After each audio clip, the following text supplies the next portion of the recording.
दिवसभर निवडणुकीच्या रणधुमाळीने वातावरण तापलेलं होतं।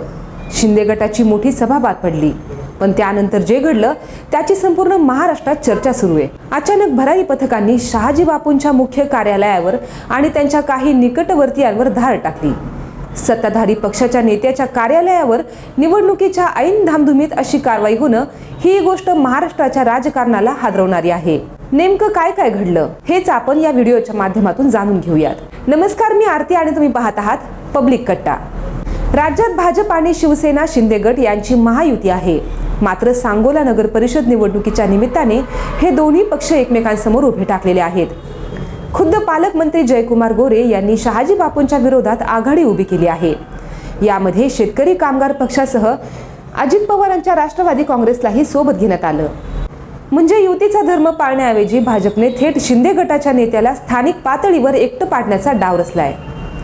भाजपकडून झालेली ही कोंडी शहाजी बापूंच्या चांगलीच खुपली। या नाराजीला त्यांनी जाहीर सभेतून वाट मोकळी करून दिली। त्यांनी भाजप नेत्यांवर जोरदार टीका केली आणि आपल्या मनातील खतखत व्यक्त केली। आपल्या तालुक्यात आपणच राजे आहोत अशा शब्दात त्यांनी विरोधकांना आव्हान दिलेलं होतं।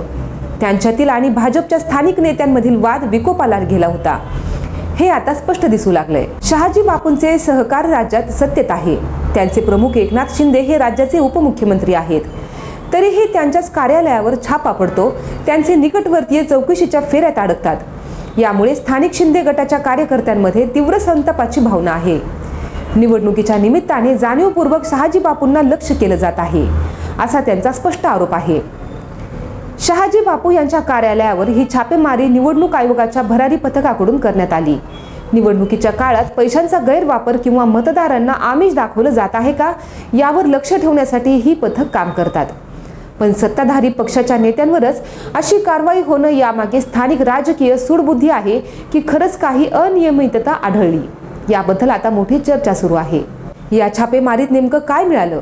भरारी पथकांनी काही रोकड किंवा निवडणुकीच्या दृष्टीने महत्त्वाचे कागदपत्रे जप्त केलेत का याबाबतचे अधिकृत वृत्त अजूनही समोर आलेले नाहीत। मात्र या कारवाईने निवडणुकीच्या तोंडावर वातावरण पूर्णपणे ढवळून निघालेलं आहे। शहाजी बापू आधीच भाजपच्या स्थानिक भूमिकेमुळे नाराज होते।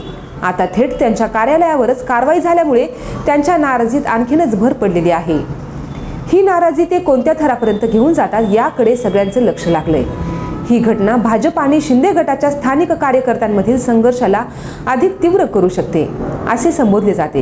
राज्याचे उपमुख्यमंत्री एकनाथ शिंदे आणि मुख्यमंत्री देवेंद्र फडणवीस या महायुतीच्या प्रमुखांनी या वादावर अजून सार्वजनिक भाष्य केलेलं नाही। सांगोल्याच्या या घटनेची माहिती त्यांना मिळाली असणारच।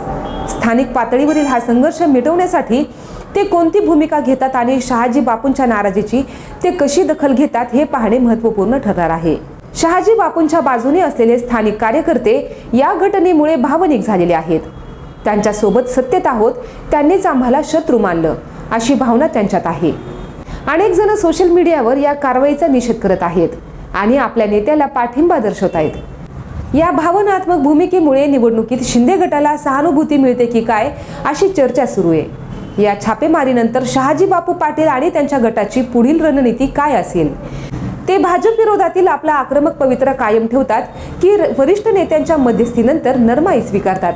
त्यांच्या पुढील प्रत्येक हालचालींवर सांगोलाच नाही तर संपूर्ण महाराष्ट्राच्या राजकारणाचे लक्ष लागलेले आहे। हा वाद फक्त एका नगर परिषदेच्या निवडणुकीपुरता मर्यादित नाही। या घटनेमुळे महायुतीमधील अविश्वासाची भावना वाढू शकते। स्थानिक पातळीवरील हे मतभेद मिटवले नाही तर त्याचा थेट परिणाम राज्याच्या राजकारणावर होण्याची शक्यता वर्तवली जाते।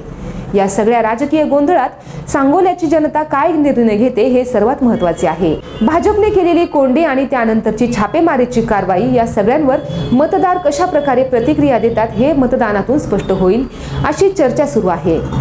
मंडळी, या घडामोडीबद्दल तुमचं मत काय आम्हाला कमेंटमध्ये नक्की सांगा आणि आपल्या पब्लिक कट्टा या YouTube चॅनलला सबस्क्राईब करायला विसरू नका। धन्यवाद।